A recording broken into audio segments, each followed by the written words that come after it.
Long before the world learned what a sick freak Josh Duggar is, there was considerable talk about the odd fashion in which the Duggar children were raised and the potential damage it might cause.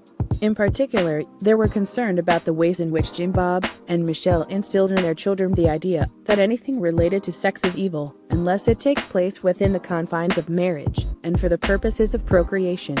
Josh is the oldest of their 19 kids, so we can see how well that belief system has worked out.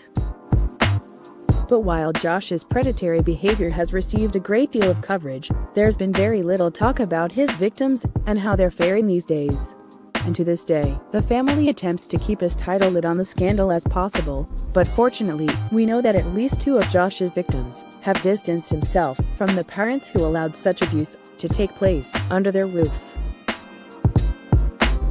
But before Jill could walk, Jinger Duggar had to crawl.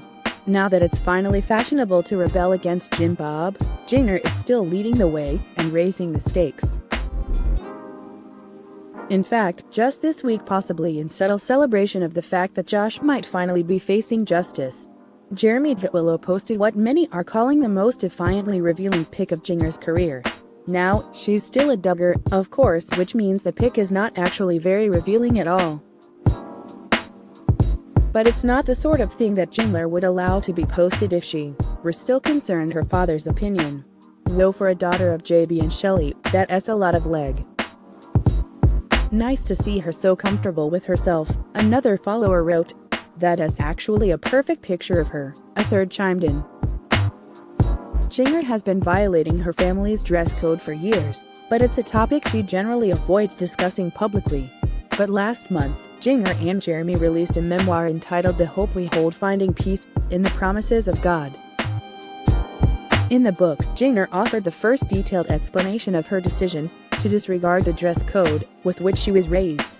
My mom had always dressed us girls in skirts and dresses, a standard that was taken from Deuteronomy 22:5, which says, "A woman shall not wear a man's garment," and I never really questioned it, she writes.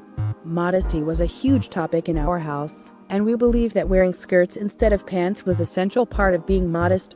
Jinger continues. But I wanted to discover for myself what the Bible had to say. Jinger says her beliefs began to change once she married Jeremy and started digging into the Bible.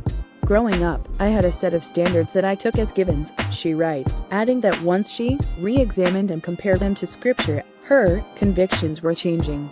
So contrary to popular belief, Jinger didn't start wearing shorts strictly because she had Jeremy's permission to do so. Instead, it seems there's a scriptural justification for her decision. Looks like Jeremy, a Bible scholar who is currently attending ministry school, is more knowledgeable about the good book than his father-in-law. No wonder Jim Bob doesn't like him. As for how Jinger and Jeremy are dealing with the news of Josh's arrest, it comes as no surprise that they're experiencing some very mixed emotions. Being a family themselves, the idea of these kinds of charges against Josh are a horrific thing. Jinger is having a hard time coping with it, a source close to the situation tells People magazine. One of the saddest things about Jinger's situation is that she continues to care about her tormentor. We hope that in time, she'll be able to find the peace and healing that she so richly deserves.